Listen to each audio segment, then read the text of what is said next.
also in chapter 3, I want to talk about the concept of mapping your speech. On page 40, it talks about how you organize your speech. We have already talked about specific purpose and central idea statement that go at the beginning of your outline. And if you look on page 41, you'll see a graphic. Actually, two graphics. There's another one on page 42. An earlier edition of the book had them both on the inside back cover, and this is a little bigger, so I'll talk about these and refer to those. But it's a visual image. For me, I'm a graphic learner, so this was a visual image of what a speech should look like and shouldn't look like. And so there are some important concepts that deal with mapping that come into play here. So we talk about starting and stopping with an attention getter in chapter 2. And so we have a speech about apples, and here's a bright red apple and a bright green apple to open and to close.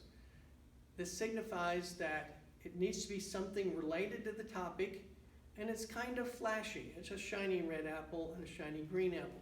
And you can kind of see these if I get a little bit closer.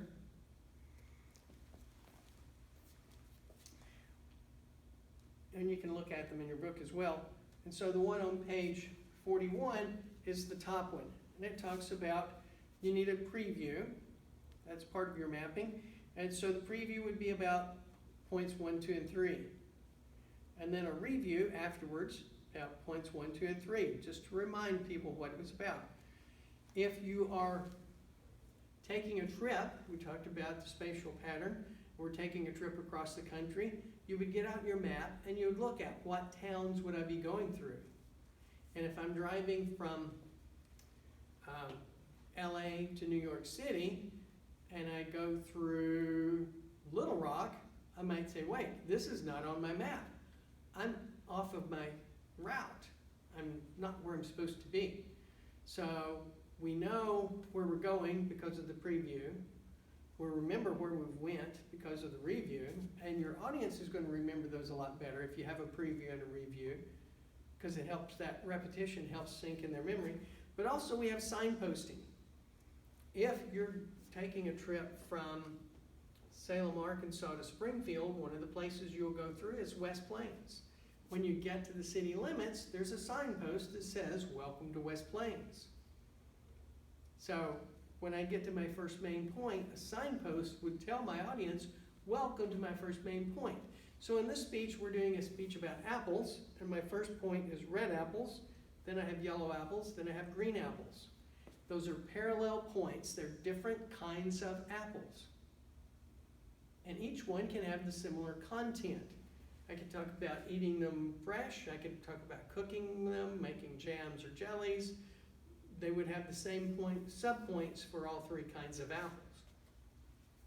Now, if you contrast it to the one below, if I'm doing a speech about apples, this is a bright red motorcycle, but it's not a bright red apple. So it really doesn't relate to my topic. It might be flashy, it might be attention-getting, but it doesn't lead my audience into the topic. So it's not a good attention getter. And you see down here, I don't have a preview of my main points. I talk about something completely different. Then I go into my first point, red apples, just like I had up here. But my second point, I want to talk about apple coring machines. And then my third point, I really like oranges better than apples. So I'm going to talk a lot about oranges. These are not parallel points. Two of them are fruits, so they're kind of similar if I'm doing a speech about fruits, and my specific purpose is I want to inform my audience about fruits. But here my specific purpose is I want to inform my audience about apples.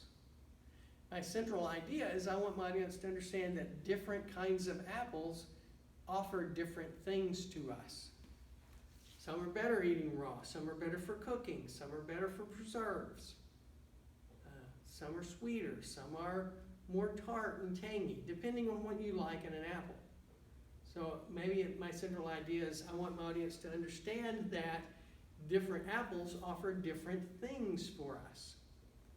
And you should know what those are if you want to pick the best apple for you. Down here, that doesn't fit. I want to inform my audience about fruit. Well, an apple coring machine is not fruit. It's a machine. So that point doesn't fit even in the broader topic or the broader specific purpose.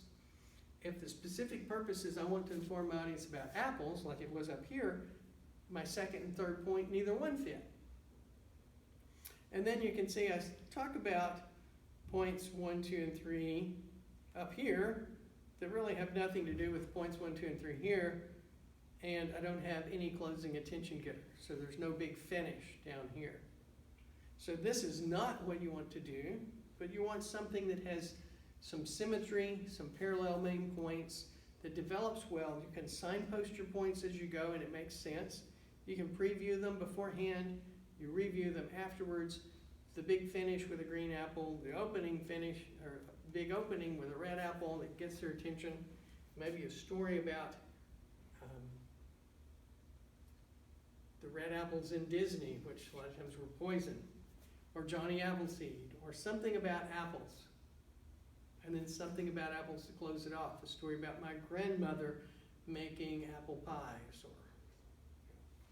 So this is what we're looking for in mapping. The techniques that help us in mapping are this preview. Here's where we're going in our journey. Signposting as we get there. And then the review, remember, here's where we've been in our journey. So these mapping techniques reinforce our memory. They seem redundant to you as a speaker, but remember, this is your speech. You've looked at the outline, hopefully you've practiced it, you know all the points. It's new to us. We're hearing it for the first time, so that repetition is very helpful. Preview, signpost, review. Now we'll remember your main points. So use those mapping techniques when you do your speeches.